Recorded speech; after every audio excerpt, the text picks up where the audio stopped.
Hello friends, welcome to my channel primary tips. আজকে তোমাদের সঙ্গে আলোচনা করব ক্লাস 3 পরিবেশের এক সেট প্রশ্ন। এর আগে ভিডিও দেওয়া আছে, যারা এখনো দেখোনি ডেসক্রিপশন বক্স থেকে ভিডিওগুলো অবশ্যই চেক করে নিও এবং চ্যানেলটাকে তোমরা অবশ্যই সাবস্ক্রাইব করে পাশে থেকো। চলো তাহলে শুরু করা যাক। দেখো কি বলছে, সঠিক উত্তরে টিক চিহ্ন দাও। কি বলছে, সবজি আর আনাজ একই জিনিস না আলাদা জিনিস? একই জিনিস, এটা আমরা আলাদা আলাদা নামে ডাকি, কেউ সবজি বলে কেউ আনাজ বলে।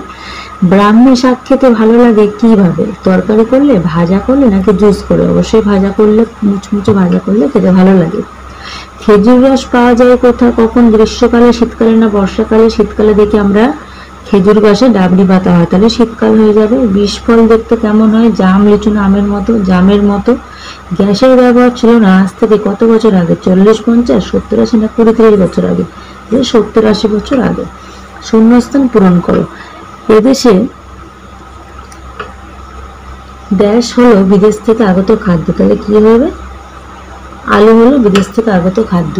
তারপর কি বলেছে, মানুষের খাবার জল পেতে কোথা থেকে পেত? মানুষ খাবার জল পেত নদী থেকে।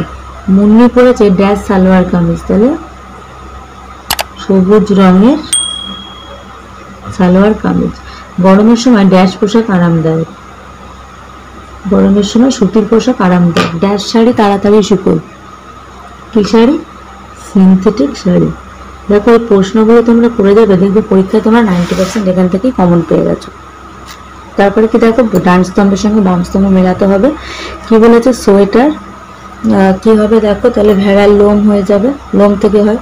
সুতির কাপড় কে বানায়? তাঁতি বা দর্জি। সন হচ্ছে শক্ত আঁশ। ম্যাপ মানে মানচিত্র।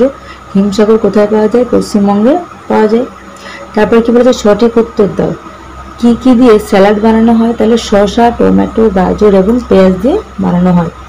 মাঠে খেলোয়াড়রা কোন পোশাক পরে? আমরা সাধারণত দেখি মাঠে জার্সি পরে খেলে। ঝড় হলে কিভাবে বনে আগুন লাগে? ঝড় হলে কি হয়? শুকনো গাছে গাছে ঘষা লেগে আগুন লেগে যায়। কোন তুলোকে সুতোর তুলো বলে? কার্পাস তুলোকে সুতোর তুলো বলে। তারপর দেখো কি বলেছে, পশম কাকে বলে? এটি আসলে কোন শব্দ? পশম কাকে বলে? দেখো, উলকে পশম বলা হয়, এটি একটি ইংরেজি শব্দ। তাহলে এইভাবে তোমরা প্রশ্নগুলো এইভাবে করে যাবে, পরীক্ষা দেখে অবশ্যই কমেন্ট পেয়ে গেছো। এই ধরনের ভিডিও পেতে হলে অবশ্যই আমার চ্যানেলটাকে সাবস্ক্রাইব করে রাখো। আর ভিডিওটি ভালো লাগলে অবশ্যই ছোট্ট বন্ধুদের সঙ্গে শেয়ার করতে বলো না। দেখা হচ্ছে পরবর্তী ভিডিওর সঙ্গে। সবাই ভালো থেকো, সুস্থ থেকো, টাটা।